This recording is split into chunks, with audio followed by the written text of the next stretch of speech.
Pinamagatan ko yung ating pag-aralan this morning, a passion for pleasing God. If you would examine your life, if I would examine my life, ano yung mga bagay in which I am passionate with? Ano yung mga kinahuhumalingan ko? What are the things that I'm spending my energy and my time and my effort today? And I believe, bilang mga anak ng Panginoon, we must have a passion for pleasing God.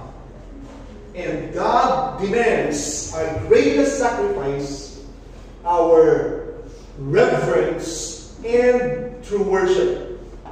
Mayroon na ba kayo na-meet na, kumbaga, someone na kung saan talagang you have really admired and that person has done something for you, kumbaga tinulungan ka, talagang na-bless ka, no? And you wanted to do your best para sa tao yun, no? And sometimes, natural yun sa atin, no? Kapag may tao na na-bless ka or bless ka or talagang natulungan ka, yung natural din na response mo ay you would do something good for that person. And I hope that's how we feel about our relationship with God. That we want to give the best para sa Panginoon dahil naiintindihan natin yung kanyang dakilang pagmamahal para sa atin. No? Yung lalim ng pag-appreciate natin sa biyaya ng Diyos, sa pagmamahal ng Diyos. No? Every morning, pag-gising ko, I think about that. No? Sobrang mahal na mahal ako ng Panginoon. And so I want to give my best for Him. Although not perfectly, maraming mga panahon din na sumasablay tayo, pero I strive to give the best para sa Panginoon. And here in the book of Malachi, the prophet Malachi starts by declaring the incredible love of God for His people. And he was making them realize, yung opening verse ni Malachi, it says, an oracle, the word of the Lord to Israel through Malachi. Anong sabi ng Panginoon? I have loved you, says the Lord. God is the one saying it to them, to the people of God. I have loved you. Sabi nga sa katabi mo, mahal ka ng Diyos. I repeat that every day, more than 10 times. Pag-gising na pag-gising ko. I have loved you, says the Lord.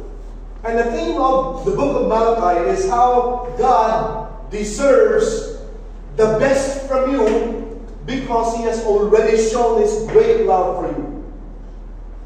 And before God says na gusto niya the best mula sa atin, before He gives the challenge, He reminds us that He loves us so much that our best is the only reasonable response to His great love for us.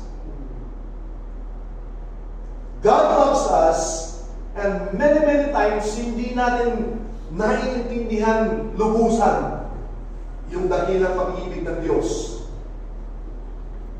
And when we think of what we deserve, ano yung deserve mo? Deserve ba natin yung pag-ibig ng Diyos? Hindi. We deserve His righteous wrath. We deserve eternal punishment in hell. We deserve condemnation. Why should God ever love us? Why should God decide to forgive us? Why should He decide to offer us the gift of eternal life? Hindi nga tayo karapat-dapat. But God's response is because He decided to love us without conditions. Mahal tayo ng Panginoon na walang kondisyon.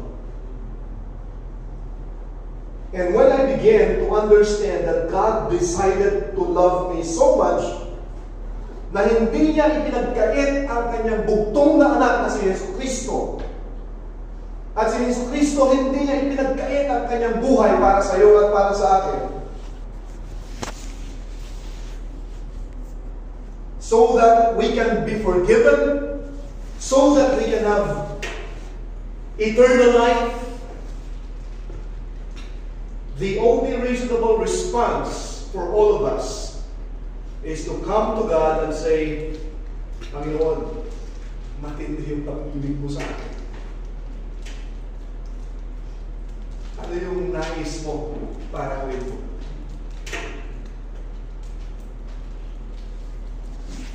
No matter what the Lord wants, He deserves. He deserves it from us. He deserves the best. And so Malachi opens his book by telling these people God loves them so much. And if you would look at the background of Malachi, they have been slaves in the Babylonian Empire for 70 years. Yun yung na-foresee ni Daniel. 70 years of captivity. And now God allows them to return back to their homeland, Israel. He used the Medo-Persian Empire. Si Cyrus pa ang ginamit ng Panginoon para pabalikin na sila doon. Siya pa ang gumastos. They went back and they find that the walls of the city has been ruined. It is demolished and the temple is also in ruins. Pero okay lang yun because they have great hopes of God's provision and also using even a pagan ruler to rebuild. And so they were excited. They have lots of dreams. They have great hopes. And they were now anticipating, this is the golden era for the Israelites. God is going to rebuild. God is going to bless them. And they would enjoy even material prosperity, and the good times are now starting. At nakikita na nila yun. Of course, nandiyan pa yung ruins. Imagine siguro parang Gaza ngayon.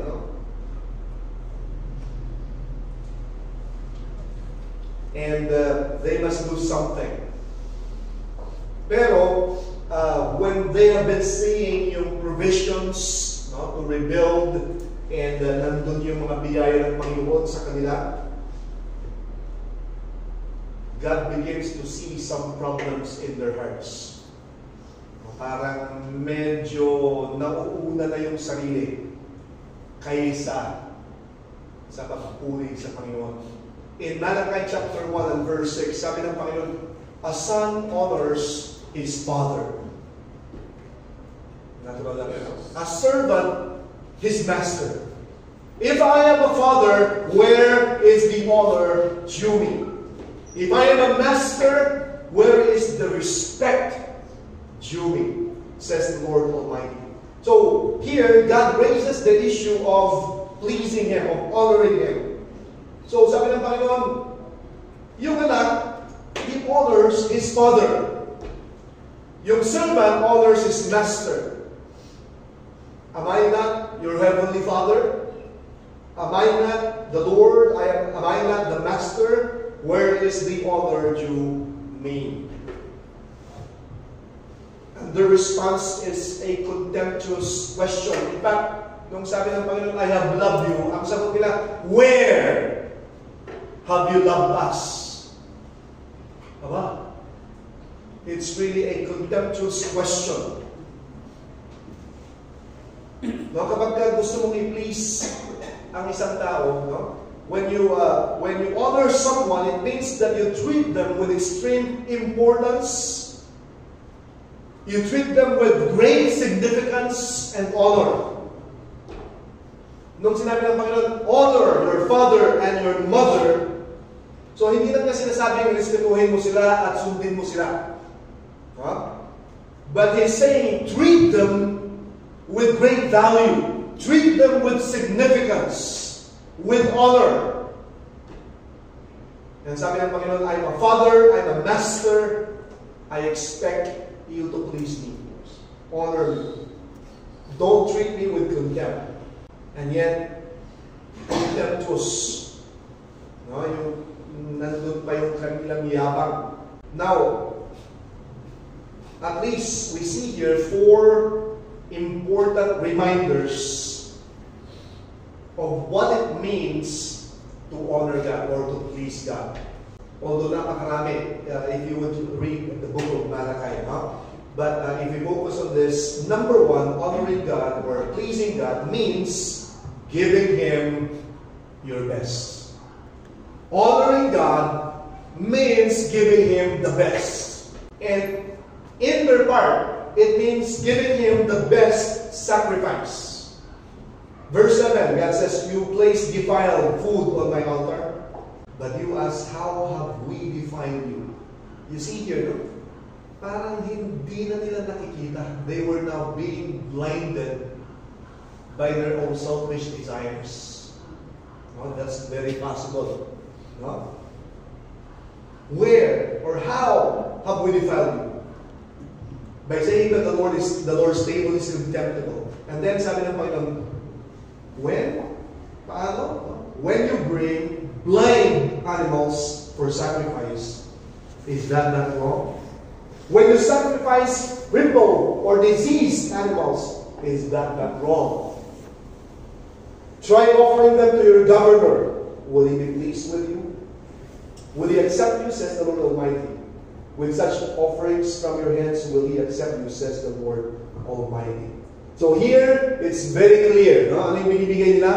Mga reject. No? Bulag, pilay, may sakit. Baka hindi na bibilin yun sa kwan eh. O murang-murang na lang ang bili sa palengke. No?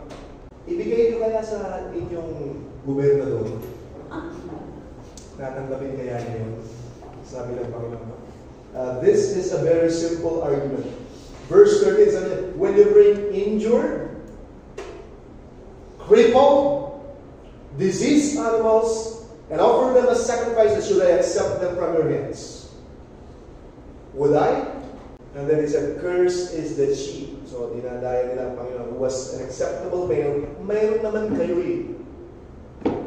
You have an acceptable male in your flock. And you have vowed to give it. Ito yung the best. Ibibigay mo sa Panginoon. But then, sacrifice a blemished animal to the Lord. So, ito ibibigay ko, mataba, malusog, the best. Pero ang binibigay, yung reject. And Old Testament law required people to offer God sacrifices from their flocks and herds. Kasi agriculture sila. Saka, nangangalaga ng mga tupa. No, yun ang primary na hanap buhay nila. But you see this, the temptation was to bring a worthless animal. I think it's always been a temptation na ibigay natin sa Panginoon yung tira-tira natin. Tira-tirang oras, tira-tirang energy, resources. So they had an animal in their flock and herd, pero ang pinipili nila, no good for breeding, no? Yung mga reject na, yung mga ayaw nila. Sabi ng Panginoon, I don't want those tainted sacrifices from your hand. Now, paano natin yan i-apply ngayon? No? We no longer have to offer animal sacrifices. No? Because unang-una sa lahat, napakasarap namin yun dahil si Kristo is the Lamb of God once and for all, who died, He became our sacrifice. He has borne the penalty. Noon yung animal sacrifices, it's the picture of the perfect Lamb of God. Kaya nga, hindi mo pwedeng i-offer mo yung mga reject. Kasi that is the one that symbolizes the Lord Jesus Christ. When you offer them, you are looking forward to the Lamb of God, the perfect Lamb of God, that will be slain for your sins. Sabi ng sa Leviticus, without the shedding of blood, there is no forgiveness. And Christ now shed His blood for us. And we are forgiven of our sins. And now we no longer have to make animal sacrifices because He bore the penalty of our sin. Now, in response sa ginawa ng Panginoon, the only reasonable response is to give back our best to Him. Sabi ni Apostle Paul, ibalik kayo ng offering natin. Romans 12:1. Offer to God spiritual sacrifices. I beseech you therefore, brethren, by the mercies of God, you present your bodies a living sacrifice, holy, acceptable to God, which is your spiritual act of worship. And be not conformed to this world, but be transformed by the renewing of your mind, that you may prove what is that good and acceptable and perfect will of God. So spiritual sacrifices. This is the worship God desires. So we bring ourselves, our own lives.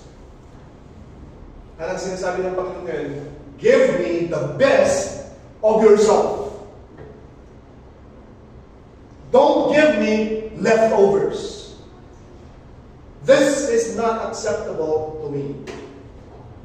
And parang sinasabi ng Panginoon dito, you can do better. Yet you say, better than what? We can do better than tainted sacrifices, better than leftovers, better than what we give without ever thinking about it. Now, what does it mean to give you less than the best? What does it mean to give God less than the best? What does it mean to give God a tainted sacrifice today? A tainted sacrifice is when marami akong panahon sa mga bagay sa mundo, wala akong panahon sa Panginoon. A tainted sacrifice is when I spend hours and hours after so many things, browsing and watching entertainment, but I have no time to listen or to read God's Word or to pray. That's offering God leftovers. A tainted sacrifice is when we bring a worship na hindi tayo handa.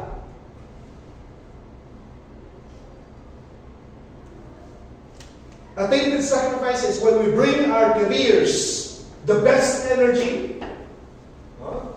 Binibigay natin lahat sa trabaho, the best talent that we have, the best motivation.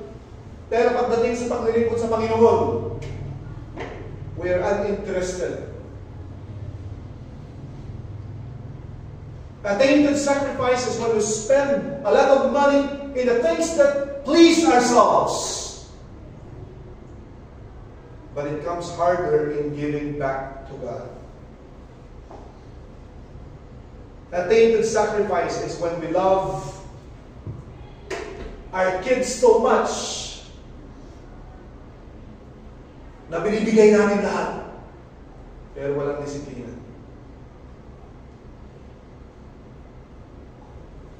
And God says, don't bring me your second best. Don't bring me your leftovers. Minsan na iniisip natin, yung expectation ng iba. Wala akong pakialam sa expectation ng iba. Unless sinabi mo sa akin, ito ang ini-expect ko sa iyo, Pastor. At kung sinabi mo sa akin yon, gagawin ko yun. Pero kung ito lang yung maturity ko, kung gusto mo, I will not please you.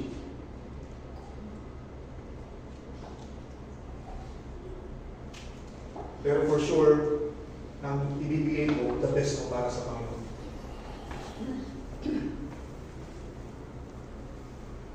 Minsan, nag-divert tayo sa mga sinasabi ng iba, iniisip ng iba, ano, na sometimes we are even hindered by the things that we can give para sa Panginoon, the best that we can give. Huh? So, bring Him your best. No? Marami tayong gifts. Everyone has a minimum of one gift. No? Everyone has a gift from God. Are we using that? Talent, skills, God has given us. Ministry. Marami tayong pwedeng gawin sa Panginoon. And worship the Lord with excitement. Doon sa verse 8, sabi ng Panginoon, try offering those tainted sacrifices sa inyong gobernador. Matutuwa ba siya? He would not accept that. And God is saying, don't expect me to look at your total of offering with approval. Huh? Because God wants our best. He deserves the best. Number 2, pleasing God means giving Him the greatest reverence. Verse 11, my name will be great among the nations. From the rising to the setting of the sun, in every place incense and pure offerings will be brought to my name, because my name will be great among the nations, says the Lord Almighty. Yung first half ng verse 14, for I am a great king, says the Lord Almighty, and my name is to be feared among the nations. So 4 times na sinabi ng Panginoon in chapter 1. And sometimes, kung iisipin natin, we have a superficial view of greatness. Na kung saan ay nire-relate natin sa Panginoon. But when we think of the greatness of God, the awesome truth about God as laid out in His words, isipin mo, from the very start when God delivered Israel out of Egypt, kung isa ka na nandun, God is awesome. Hanggang dun sa yung 10 plagues na lang, and then He divided the water of the Red Sea. He protected them, cloud by day and a pillar of fire by night. God is an awesome God. Yung kaibigan ni King David, si Uzzah, yung nung tinatch niya yung Ark of the Covenant, which represents the presence of God, patay ka agad. Because you cannot treat God lightly. He was struck dead for his irreverence. When the presence of God descends on Mount Sinai to give Moses the 10 Commandments, the mountain began to tremble. And there was belt smoke and fire, and the people were terrified at the bottom. Ayaw nila mas lumapit pa doon, or else they will be struck dead. God is great. And sometimes, bumababa yung tingin natin sa Panginoon. Mas naging makapangyarihan yung ating problema sa buhay. We have an awesome God. And the awesomeness of God is revealed through Jesus Christ. God's Son. Remember, mga disciples, they were so much in trouble. Panginoon, tulungan kami or else we die. Anong sabi ng Panginoon? Be still. And the waves became smooth as glass. Hindi siya yung medyo unti-unti sa kanan nag-calm down. Ang sabi ng Panginoon, na-flatten yung sea. And we need the greatest reference. We need to renew how we look at God and see Him with greatest reverence possible. Paano natin sinasamba ang Panginoon? Nandun ba yung excitement and reverential awe na abay na tayo? O kapag inaawit natin, amazing grace, wonderful grace.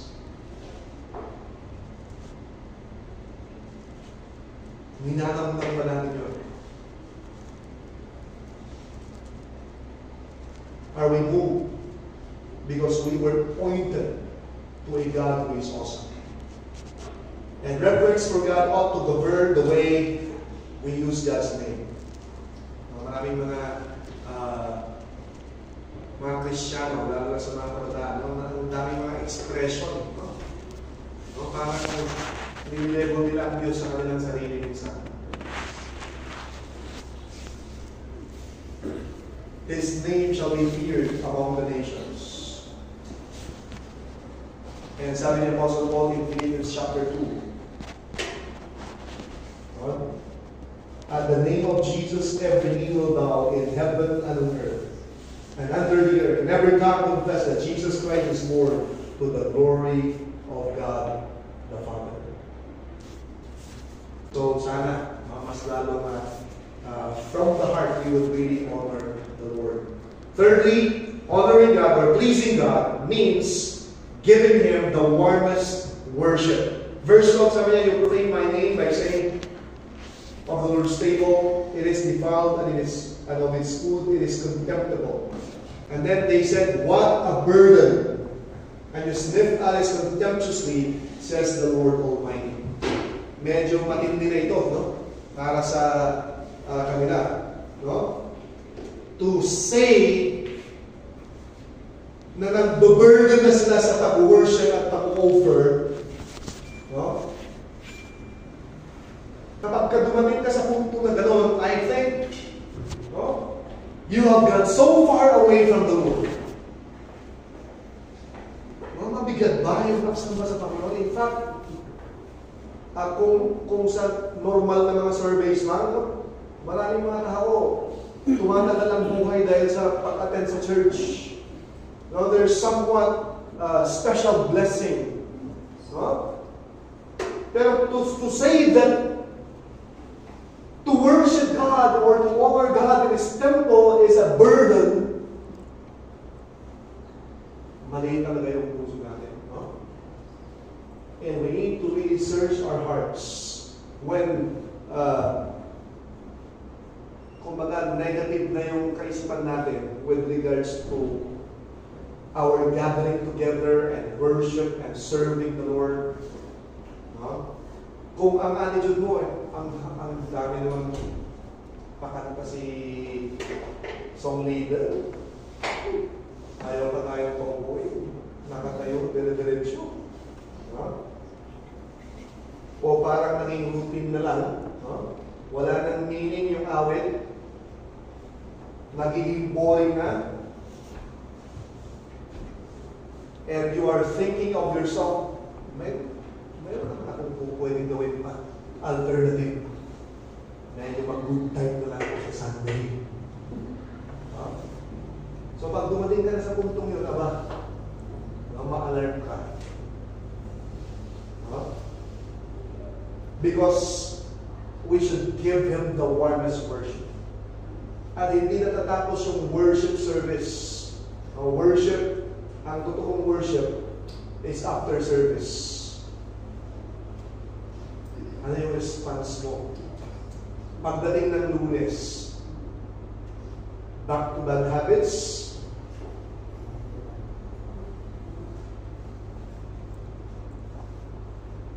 Sabi na parang, I deserve the greatest, the warmest worship. A heartfelt worship. In fact, kung totoo na tayo ay sumasamba, kung totoo na tayo, inu-honor natin ang Panginoon, yung ating gathering together, it makes the difference. And it makes the difference sa everyday na pamumuhay natin. There's no such divide as sacred and secular. Everything is sacred. Yung trabaho mo sa labas, sacred yun. May mission ka doon. Yung trabaho mo, it's the place of worship. Your school is a place of worship. In everything that you do, ano sabi ng Panginoon? Do it all for the glory of God. That's worship. That's true worship. Kahit sa basketball, meron kaming, anong tawag? Jesus in jersey. Kahit sa basketball, you honor the Lord. Na-invento yung tinawan kasi pagdating sa basketball, walang Kristyano. Pero mababait na yung mga players na yun pagdating sa mga tournament ng JIJ. And it's up to us what kind of worship do we bring to the Lord.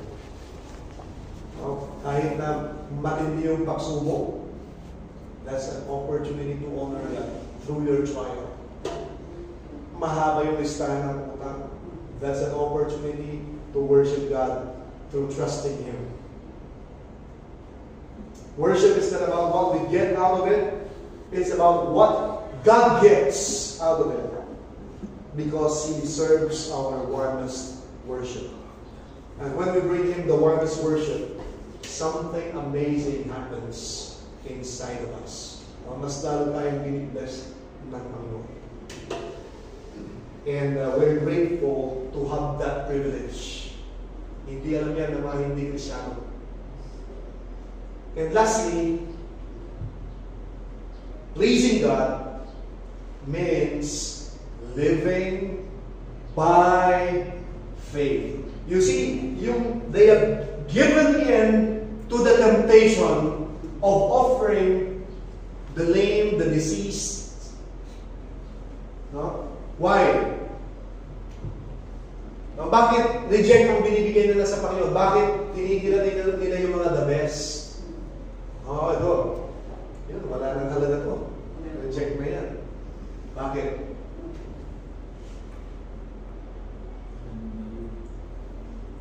Yung mga disciples, ilang beses silang nilibyok ng ating Panginoon Jesus. O you of little faith. Have faith. They cannot perform any miracle because they have no faith. Sabi ni Peter, Panginoon, binigay na namin lahat sa iyo eh. Ano naman ang napapa sa amin? That's a display of having a little faith. And you see, we are always faced with the practicality, at saka yung realidad ng sitwasyon natin, and then with our faith in God. Minsan mahirap din balansin yun, And they have been doing this because of the lack of faith. They were not really trusting God at all. So naging practical atheist sila. That's why reject ang binibigay nila sa Panginoon, because they don't have a strong faith to give the best to the Lord. And you see, ang sabi ng Book of Hebrews, without faith, what? It is impossible to please God. For he that comes to God must believe that He is, and that He is a rewarder of those who diligently seek Him. He is a rewarder of those who seek Him.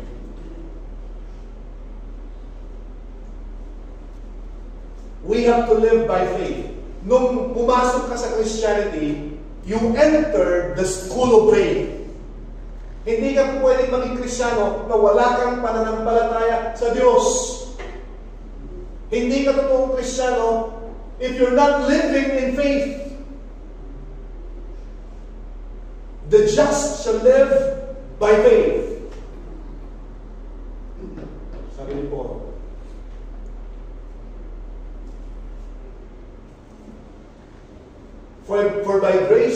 you saved? Through faith. Not as a result of works, but it is by the grace of God.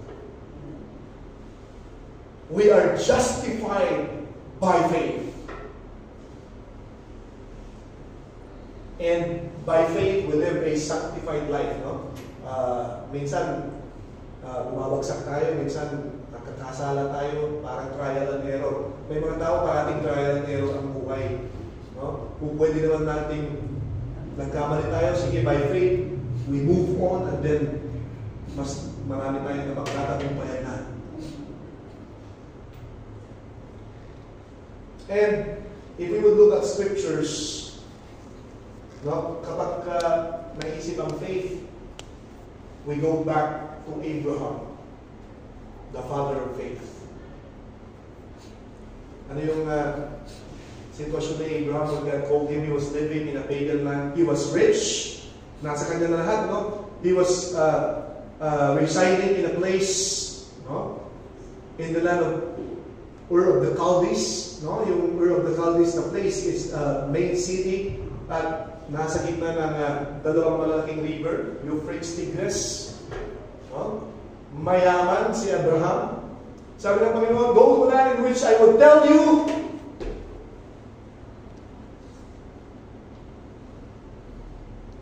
Panginoon, kung sarap na ng buhay ko dito, di ba?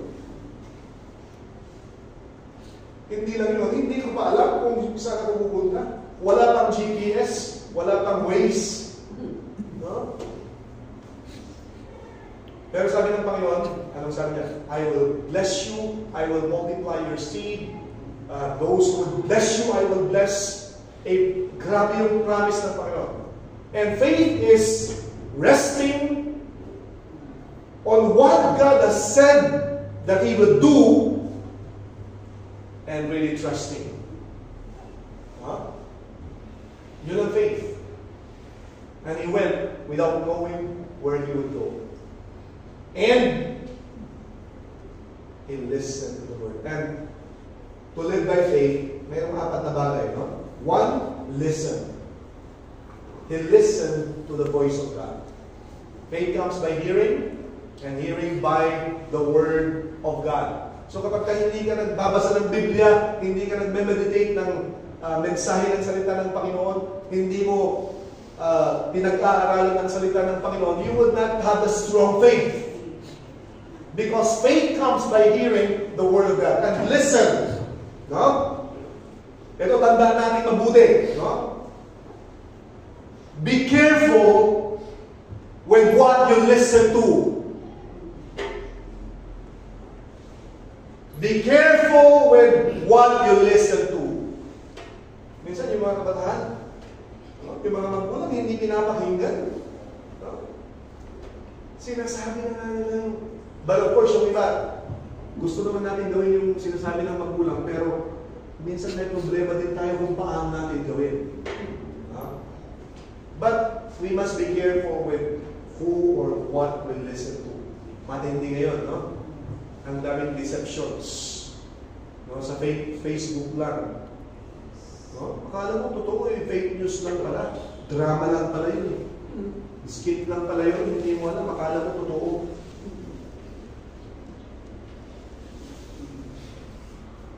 Be careful who you listen to. Minsan ngayon, ang daming mga nag-preach, no? Sabi lang, nakusap ang Panginoon sa akin, may bagong revelation. No? Bagong revelation? Eh, kompleto na ang salita ng Panginoon. Sabi ng Panginoon sa akin, grabe, ano? Pero ang sigurado tayo, yung pangungusap ng Panginoon, it must be and always is in accordance to His words. And we honor God by faith, and we grow in faith by listening to His words. Are you listening? Are you following what He said? And natural, nasusunod dyan is obedience. Are we, sabi ni James, Be not hearers of the word. Be doers of the word and not hearers only, deceiving their own souls. So you don't grow by information of what you hear, you grow by application. Kahit na maliliit na steps na, pero nag-grow ka kapag ikaw ay sumusunod. Pag may natutunan ka, masarap na ituro, no? Matatanda mo pag tinuturo mo. Pero, mas matatanda mo pag ina-apply mo. No? Obedience. And yung ating obedience, it also comes from your dependence. No? So you listen, you obey, you depend. No? Si Abraham, isipin mo si Abraham. How can he bigla-biglang maging impake? No? Ano ba yung sasabihin ng mga tao? Again, he did not listen to them. No? He listened to the voice of God. He obeyed. And he depended on God's provision. He depended on the power of God, the promise of God. And this time, medyo hindi pa siya ganun ka-well-versed sa law. And yet, he obeyed. Because he depended on the Lord. I remember, pinagkuhan siya ng Panginoon na magkakaanak sila, Isaac, and then tinawag ng Panginoon, offer your son, your only son, and offer him as a sacrifice in one of the mountains that I would tell you. Again, he believed that even when he would offer Isaac his son, he believed in the first resurrection in history. God is able to raise up Isaac. Why? Because sabi sa book of Hebrews, he was strong in faith, giving glory to God. So, listen, obey, depend. It's always kasama yun. Dito hindi sila nag-offer ng the best. Kasi hindi sila nagdidepende sa Panginoon. Ano naman sa akin, Panginoon, kung ibigay mo yung the best? But they have missed the greatest blessings because they did not give God the best that they have. And hindi lang yun, but also wait on Him. Ang sabi ng Psalmist, God acts on the behalf of those who wait on Him. Hindi yung problema ng maraming Kristiyano. Inuunahan marami ang Panginoon. We put matters in our hands. Nag-aaboy na tayo, nag-uwari na tayo, nag-ano. Samantalang matindi yung pangako ng Panginoon. He promised that He would supply all your needs. He promised that all things work together for good if you really love the Lord. He promised that when you seek Him first, He promised that when you commit things to the Lord, His peace will be upon you. And He gives to us according to His riches and glory. He said He cares for us. So cast your cares on Him. And so, pleasing God means living by faith. Give Him your best. Honor Him. Give Him your warmest worship. Live by faith. And I believe life at its best is the life of faith. Life at its best is a life of faith. In fact, in the next chapter, sabi niya, prove me. Prove me. If I will not open to you the windows of heaven, there shall not be room enough to receive it. You can take that literally. You can imagine that. We have a God who is so big and great God is the one who owns everything. And our main concern in this life is to please. Natutuwa ba ang Panginoon sa atin every day in our lives? Natutuwa ba ang Panginoon sa atin how we think? Are we honoring God how we think? Are we doing good for others? Are we letting our light shine? O, sa lahat ng ginagawa natin, is it done to please the Lord? The way we speak. Sabi niya, let everything, no? Pagka nagsasalita ka, ay for edification of others.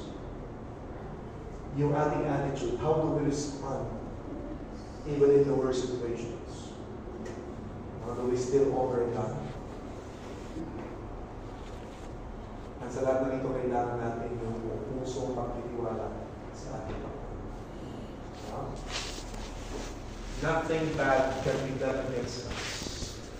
Ang Panginoon ang final judge. Pero ang ating main concern is that honor. Ang sarap doon, bahala ang Panginoon. Kaya ba natin, Panginoon aming Diyos, we thank you for this simple reminder. Dalangin po namin that you would have your Spirit, Panginoon, patuloy na baguhin mo kami. At salamat, Panginoon, for times na nakikita po namin sa patterns of growth in our lives. But Lord, we pray na ang aming buhay would always bring down to your honor and to your glory.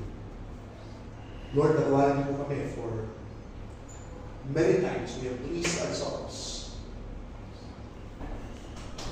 Enable us, Lord, to wholly trust you in every way, whether it be in need, in sickness, in sufferings, in difficult situations.